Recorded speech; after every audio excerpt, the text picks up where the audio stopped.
إن الحمد لله نحمده ونستعينه ونستغفره ونعوذ بالله من شرور أنفسنا ومن سيئات أعمالنا. من يهده الله فهو المهتد ومن يضلل فلا هادي له، وأشهد أن لا إله إلا الله وحده لا شريك له، وأشهد أن محمدا عبده ورسوله أما بعد. Gjitha hamdë dhe falendrimet I takojnë Allahut të lartësuar, atë falenderojmë dhe vetëm prej Tij ndihmë dhe falë kërkojmë. Selamet ja dërgojmë mësuesit të njerëzisë Muhammed Mustafa sallallahu alaihi wasallam, familjes tij, shokëve të tij dhe gjithë besimtarëve të cilët e ndjekin dhe pasojnë rrugën e tij deri në ditën e gjykimit. Të dashur vëllezër besimtar, prej objektivave të Islamit është që t'ia vrujë njerëzve të drejtat e tyre dhe secili t'i ketë të drejtat e veta duke mos e dëmtuar njëri tjetrin. Për arsye se dëmtimi I njëri tjetrit sjell pasoja për individin, për shoqërinë dhe për botën tjetër. Për këtë Resulullah sallallahu alaihi wasallam thotë: "El muslimu man salima al muslimuna min lisanihi wa yadihi." Muslimani vërtet është ai I cili të tjerët janë rahat nga gjuha e tij dhe nga dora e tij. Po të tjerët nga muslimani duhet me qenë rahat nga gjuha e tij dhe nga dora e tij.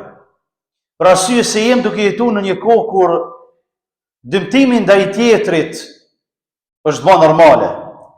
Me dëmtu tjetrin, me hyrë në hak të tjetrit, me I bë keq tjetrit, është bë përditshmëri I jetës tonë dhe nuk e fare gale nuk e kem se I hym hak dikujt, I bëjmë dëm dikujt, I bëjmë keq dikujt. E kjo në peshorën e fesë është shumë rrezikshme. E dëmtimi ndaj tjetrit ka mundësi të jetë në aspektin fizik, po ka mundësi të jetë edhe në aspektin shpirtëror. Njeriu në aspektin fizik mund t'i bëjë dëm dikujt me dorën e tij, në pasurinë e tij, në mallin e tij, në evladin e tij, në përqeshjen e tij. E Allahu Jalla wa Ala thot: "La yaskhar qaumun min qaum, la yaskhar qaumun min qaum." O njerëzit, mos e përqeshni popujt në mes veti. Një popull mos përqeshet, mos ta përqeshni popull tjetër dhe një individ tjetër, mos ta bullizoj njëri tjetrin e kështu me radhë. Wala yaqtab ba'dukum ba'da, edhe mos e përgojoni njëri tjetrin, sepse është dëmtim fizik ndaj njëri tjetrit dhe shpirtëror gjithashtu. E në aspektin shpirtëror është ku njeriu ja ka zili vllaut vet, muslimanit, ja ka inati, ja ka hased, e kjo e prek në shpirtin e tij besimtarin dhe muslimanin.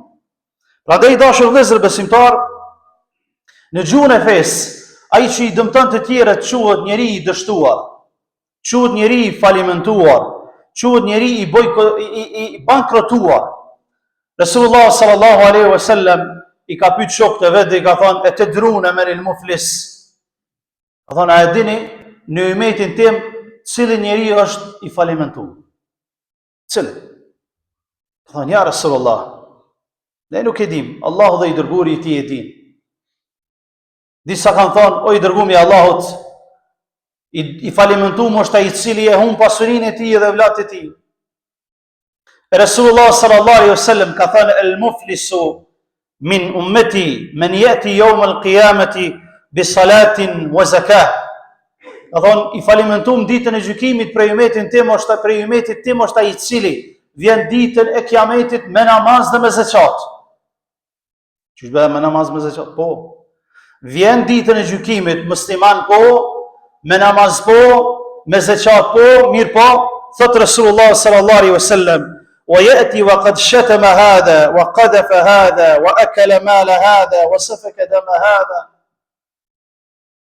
Thot ka ardhur ditën e gjykimit e ka fyr dikën, e ka rrah dikën, wa daraba hadha, ja ka dirë gjakun dikujt, ja ka hongër mallin dikujt. Edhe pastaj në ditën e gjykimit فيعطى هذا من حسناته وهذا من حسناته. Secili thot ja merr sevapet. Ja merr sevapet. Ai që ka fyr ja merr sevapet. Ai që ka shpif për ta, ja merr sevapet. Për ato që e ka rrah, ja merr sevapet. Për ato që ja ka dirë gjakun, ja merr sevapet. Sa që i humbin sevapet krejt, s'ka ma sevape ky njeri. Pastaj thot Resulullah, masi që ti humbin sevapet krejt, ukhidha min khatajahum fa turihat alayhi thumma turiha fi an-nar.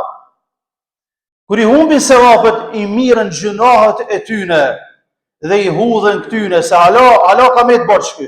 I kanë humb gjitha sevapet. Hala ju ka me të borç njerëzve për shkak të gjuhës, për shkak dëmtimeve që jo ka ba, ju mirën gjunahet e tyre dhe i hudhen këtina derisa pastaj të hudhet në zjarr të xhenemit. Që ky është më i dështumi prej umetit Muhamedit sallallahu alaihi wasallam. Njeriu më i falimentuar, më i bankrotuar, për arsye se i ka bë dëm të tjerëve. I ka bë dëm të tjerëve. Edhe neve për ditë rrim me njerëz të cilët po fillove 3 minutë me bisedu, pa e fyt dikon nuk e lën, pa e përçesh dikon nuk e lën, pa shpif për dikon nuk e lën, a nuk e dini shkretit që për to ka më në përgjithësi. Ka më në përgjithësi për Allah xhalla wa ala. Kur mos mendo që ju ik gjanave, kur mos mendo që ju ik. Ti mundesh me ju ik në këtë dynja, mundesh me ju ik gjykatave të kësaj dynjaje, ama gjykatësit kryesor Allahu xhalla wa ala s'mundesh me ik. Nuk mundesh me ik ditën e Kiametit. Kur muslimani e mendon këtë çështje, nuk ju bën dëm të tjerëve. Kjo është shpërblimi i tij në botën tjetër, e në këtë dynja çai që dëmton të tjerët. Çka godet në këtë dynja? Dashur vëllezër ulema Islamit kanë thonë, nuk ka bereqet në jetë. Allahu xhallahu ala ja merr bereqetin nga kjo dynja, ai që i dëmton të tjerët, dhe sillet keq me të tjerët dhe ju bën dëme dhe shkatrime të tjerëve. Nuk ka bereqet në jetën e tij. E dyta, i paksohet risku dhe ymri i tij. S'ka risk halal. Kur i dëmton të tjerët, risku të paksohet pastaj, ymri të paksohet. Dhe e treta, nuk ka rahati shpirtërore. Ai që ju bën dëm të tjerëve, nuk mundet me qenë rahat në shpirtin e tij. Harron. Kur mos mendo vllai musliman që me i bë dëm dikujt, me apo zili dikujt, me apo sinati dikujt, i rahat shpirt. Jo Allah. Kur? Ti që ja ki inati dikujt edhe zili edhe i bën dëm fizikisht dhe shpirtnisht, ai flan ndoshta rahat. Ti nuk flan rahat. Ti flan rahat është se i muslimani i devotshëm. Po ai që ta ka zili nuk mund të flan. Shpirtnisht nuk e lën Zoti xhallahu ala rahat këtë njeri. Dhe e fundit, si të sillemi me këta njerëz? Si të sillemi? Resulullah sallallahu alaihi wasallam na mëson, sepse Allahu xhallahu ala thot idfa' billati hiya ahsan. Mos u merr me ta. Ka bë dëm, ka shpif, ka fol, ka bë dëm fizikisht ndoshta, mos u merr me ta. Leje, ktheja me të mirë. Mos e kthe me të keqe, sepse trimi më i madh, thonë ulema e Islamit, trimi më i madh është ai i cili nuk e kthen të keqen me të keqe, edhe pse ka mundësi. Që kjo është trim edhe i mençur. Që kjo është trimi më i madh, edhe i mençuri më i madh i cili nuk e kthen të keqen me të keqe, nuk e kthen dëmin me dëm, ose e kthen mirë ose e lën nuk mirët fare me të. Sepse e din që zemra e sinqert nuk anon ka dëmtimin ndaj të tjetrit, e din që animi ka e keq ai ngjason akrepit edhe i ngjason gjarpnit, sepse veç ai i bën dëm të tjerëve pa shkak. Edhe akrepi, po ja afrohet bën dëm, afrohet gjarpit bën dëm. Mos ju ngjasot gjarpit dhe akrepit, po ngjasoj njerëzve trima të umetit, të cilët nuk e kthejnë dëmin me dëm, po e kthejnë me mirësi. Thot Resulullah sallallahu alaihi wasallam në një hadith, al-imanu bid'un wa sab'un shu'batan. Imani i ka 70 e ca deg, në një rivajet 60 e ca deg. Afdaluha qawlu la ilaha illa Allah. Dega më e lartë e imanit dhe shkalla më e lartë e imanit është la ilaha illa Allah, fjala la ilaha illa Allah. Për të cilën fjalë është kriju dynjaja, qiellët dhe toka, dhe jemi kriju edhe ne. Pastaj thot Resulullah, wa adnaha imathatul adha 'anit tariq. Më ulta pjesë e imanit është me largu një pengesë nga rruga. Ulema e Islamit thonë, ka shpërblim ka me largu një pengesë nga rruga, Paramendoni se sa ka sevap, thot, me largu pengesat nga zemrat tona, mos më u bën njerëzve dëm. Paramendoni, çfarë sevapi ka muslimani me i largu pengesat e tij nga zemrat që i ka për t'ju bë dëm të tjerëve. Te Allah ka sevap shumë.